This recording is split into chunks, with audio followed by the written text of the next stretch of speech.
नमस्कार। आप देख रहे हैं सत्य हिंदी और मैं हूं राजेंद्र तिवारी। इस वीडियो में हम बात करेंगे बिहार की राजनीति। दरअसल बिहार में इस साल के अंत में विधानसभा चुनाव होने वाले हैं और वो चुनाव देश की राजनीति के लिहाज से बहुत ही महत्वपूर्ण है, क्योंकि अगर वहां भारतीय जनता पार्टी के नेतृत्व वाला एनडीए जीतता है तो, और यदि इंडिया गठबंधन आरजेडी के नेतृत्व वाला जीतता है तो दोनों स्थितियों में देश की राजनीति जबरदस्त तरीके से इस चुनाव के नतीजों के बाद बदलेगी। तो इसलिए पूरे देश की निगाह बिहार पर लगी हुई है, बिहार की राजनीति पर लगी हुई है। और बिहार की राजनीति में एक बहुत ही परमानेंट फैक्टर पिछले 20 सालों से है, वो है नीतीश कुमार।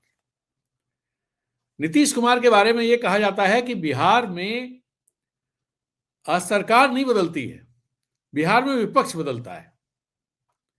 तो बिहार में विपक्ष बदलता है, सरकार में नीतीश कुमार ही रहते हैं। तो उन नीतीश कुमार पर भी सबकी निगाह है।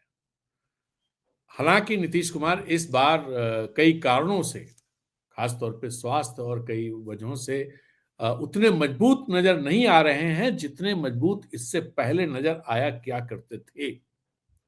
लेकिन फिर भी नीतीश कुमार एक ऐसी ताकत है जिनको इग्नोर कर पाना किसी के लिए संभव नहीं। तो हम लोग बात करेंगे नीतीश कुमार पर। नीतीश कुमार के सामने क्या चीजें, क्या विकल्प हैं, इनको लेकर के बात करेंगे। नीतीश कुमार की प्राथमिकताएं क्या है, संकेत नीतीश कुमार क्या दे रहे हैं, भारतीय जनता पार्टी क्या चाहती है और इंडिया गठबंधन की क्या तैयारी है। तो थोड़ी देर 10-12 मिनट का वीडियो, उसमें ये बात करेंगे। सबसे पहले बात करते हैं भारतीय जनता पार्टी की। भारतीय जनता पार्टी 2005 से नीतीश कुमार के साथ यहां सरकार में है। दो ऐसे मौके, 2-3 मौके हैं जिनको छोड़ दिया जाए, उसके अलावा लगभग सारे कार्यकाल में भारतीय जनता पार्टी उनके साथ रही। लेकिन भारतीय जनता पार्टी पिछली बार ज्यादा सीटों के बावजूद अपना मुख्यमंत्री नहीं बना पाई। उसके मन में एक कसक है, लीडरशिप के मन में कसक है कि हम बिहार में अपनी सरकार क्यों नहीं बना पा रहे हैं। और ये कसक जब तब उनके नेताओं के भाषणों में दिख जाती है। जैसे पिछले दिनों ही 25 दिसंबर को ये बात कही गई, जब विजय सिन्हा ने कहा कि अटल बिहारी वाजपेयी को सच्ची श्रद्धांजलि तब होगी जब बिहार में हमारी अपनी सरकार बनेगी, हमारा अपना मुख्यमंत्री बनेगा। गृह मंत्री अमित शाह ने एक चैनल के उसमें कहा था कि इसी संदर्भ में उसको जोड़ करके देखा जाना चाहिए। उसके बाद बहुत सारी राजनीति एकदम से नीतीश कुमार एक्टिव हो गए थे। तो अमित शाह ने यह कहा था कि लीडरशिप का मामला या मुख्यमंत्री कौन होगा चुनाव के बाद बैठ करके विधायक दल की मीटिंग में तय होगा। तो ये सारे इस तरह के जो बयान आते हैं, ये बयान कहीं ना कहीं इस तरफ इशारा करते हैं कि भारतीय जनता पार्टी इस कोशिश में लगी है कि वो इस बार तो कम से कम अपना मुख्यमंत्री बना दे और नीतीश कुमार की छाया से निकल जाए।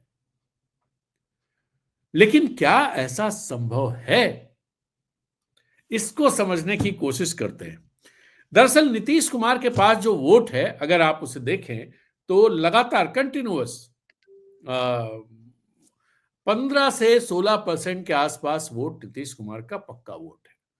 जैसे इस बार कहा जा रहा है कि उनकी जो लोकप्रियता है उसमें क्षरण हुआ है मान लीजिए, तो भी वो वोट ऐसा नहीं है कि 15 से 5% रह गया है। बहुत क्षरण हुआ होगा 2-4%, तो 10-12% तब भी है।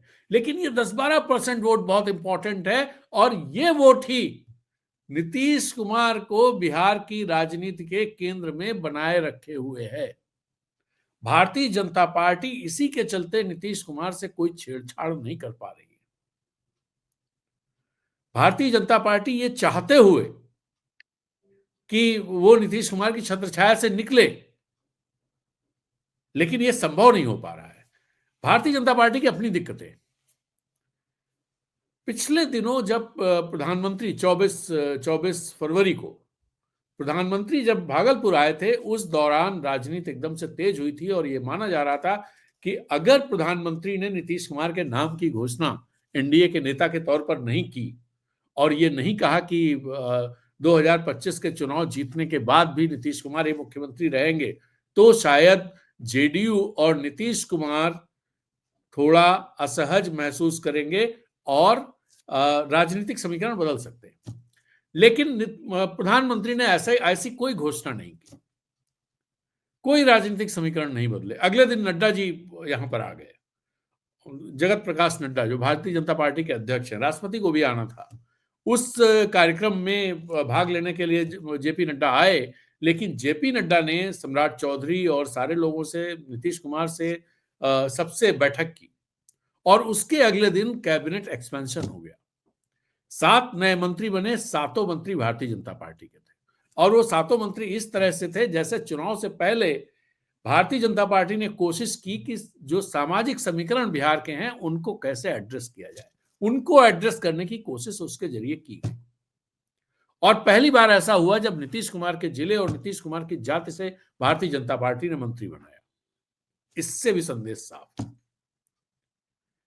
अब इस दौरान जो चीजें हो रही थी उसमें नीतीश कुमार की एक दिक्कत और है जो कहा जा रहा है, एक्चुअली क्या है ये तो नीतीश कुमार ही जान सकते हैं, लेकिन ये कहा जा रहा है कि नीतीश कुमार की पार्टी में नीतीश कुमार का अब वो कंट्रोल, वो नियंत्रण नहीं रहा। संजय झा हो या ललन सिंह हो या और भी लोग, इन पर नीतीश कुमार को उतना भरोसा नहीं रहा जितना पहले हुआ करता था।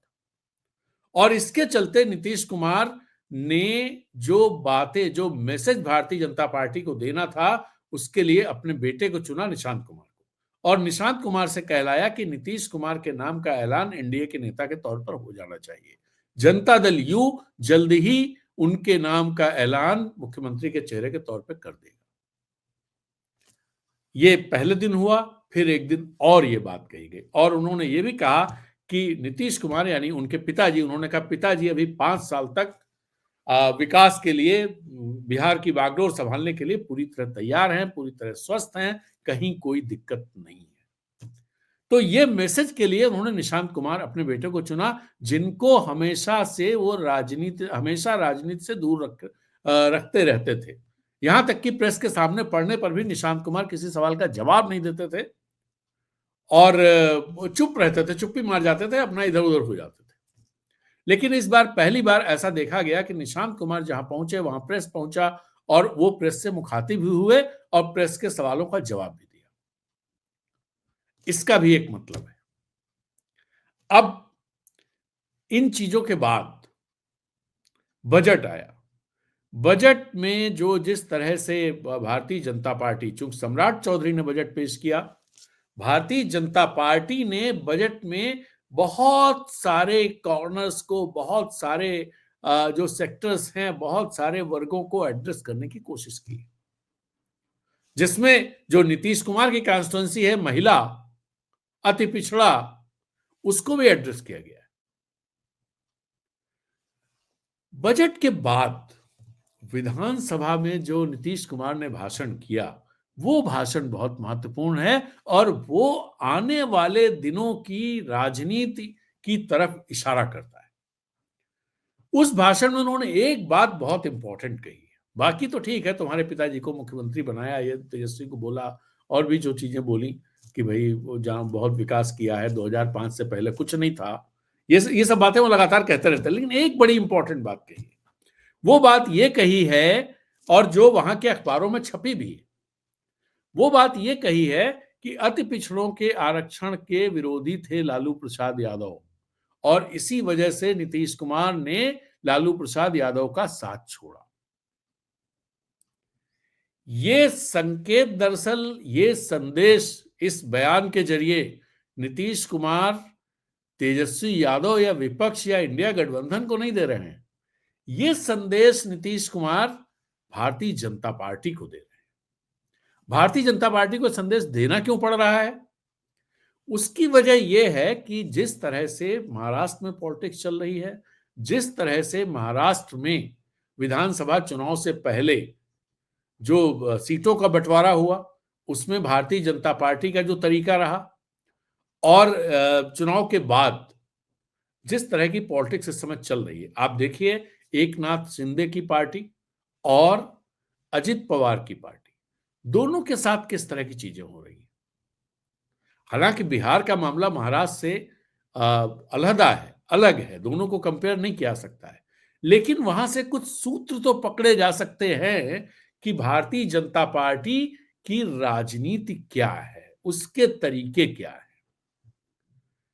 उसको ध्यान में रखते हुए अगर नीतीश कुमार के इस बयान को देखें, लालू प्रसाद यादव और अति पिछड़े वाले बयान को, तो चीजें समझ में आने लगेंगी। वो भारतीय जनता पार्टी को ये संदेश देना चाहते हैं कि अगर अगर जदयू को जितना जो चीजें नीतीश कुमार चाह रहे हैं, या आप कहें जदयू को कम करके आंका गया, तो फिर जाति जनगणना और सामाजिक न्याय, अति पिछड़ों को आरक्षण, ये सवाल फोरफ्रंट पर ला दिए जाएंगे। और दरअसल ये ऐसे सवाल हैं जिनसे भारतीय जनता पार्टी बहुत असहज होती है। भारतीय जनता पार्टी चाहती नहीं, वो भाषण के लिए करते हैं, लेकिन जब काम करने की बारी आती है, जब एक्शन लेने की बारी आती है, तो वो इस पर कोई एक्शन नहीं लेते हैं। उसका सीधा सा उदाहरण बिहार का ही है कि अगर बिहार में जो आरक्षण की सीमा बढ़ा करके 65% की गई, उस फैसले को पटना हाईकोर्ट ने खारिज कर दिया। उसके बाद सुप्रीम कोर्ट सरकार गई और वहां भी वो खारिज हो गया। लेकिन इसका बहुत सीधा सा जो रास्ता है, उस रास्ते की तरफ ना तो भारतीय जनता पार्टी ने मांग की, कि ना तो सम्राट चौधरी ने कहा केंद्र सरकार से या प्रधानमंत्री मोदी से कि आप इसके लिए इस कानून को अनुसूची 9 में डाल दीजिए, जिससे कि ये कोर्ट की स्क्रूटनी से बच जाएगा और ये बना रहेगा, कोई दिक्कत नहीं आएगी। लेकिन वो बात अभी तक नहीं कही गई और न भारतीय जनता पार्टी ने किया है। नीतीश कुमार उसी तरफ इशारा कर रहे हैं, और ये इशारा इसलिए कर रहे हैं, नीतीश कुमार चाहते हैं कि 243 सीटों में से जो विधानसभा सीटें हैं, उनमें से 122 या 123 सीटों पर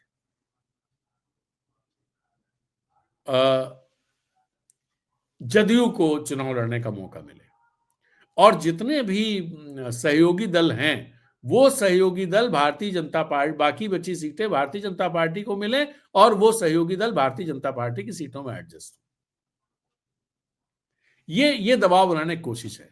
और दूसरी तरफ भारतीय जनता पार्टी चाहती है कि वो ज्यादा से ज्यादा सीटें, क्योंकि उनके एमएलए ज्यादा है, विधायक ज्यादा है, जदयू के विधायक कम हैं, तो 243 में से 140 से ज्यादा सीटें भारतीय जनता पार्टी लड़ना चाहती है। अब देखना यह है कि ये जो सीट बंटवारे का मामला है, ये किस तरह से आगे बढ़ता है। नीतीश कुमार पर नजर बनाए रखने की जरूरत है। राजनीति बहुत दिलचस्प होने जा रही है। अगले वीडियो में बात करेंगे कांग्रेस की तैयारी की, जिसके चलते भी भारतीय जनता पार्टी के कान खड़े हैं। तो इजाजत दीजिए।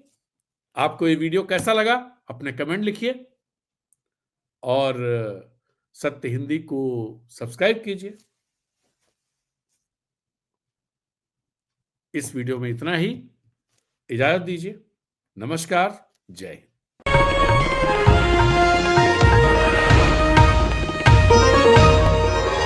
Copyright disclaimer under Section 107 of the Copyright Act 1976. Allowance is made for fair use for purposes such as criticism, comment, news reporting, scholarship, and research.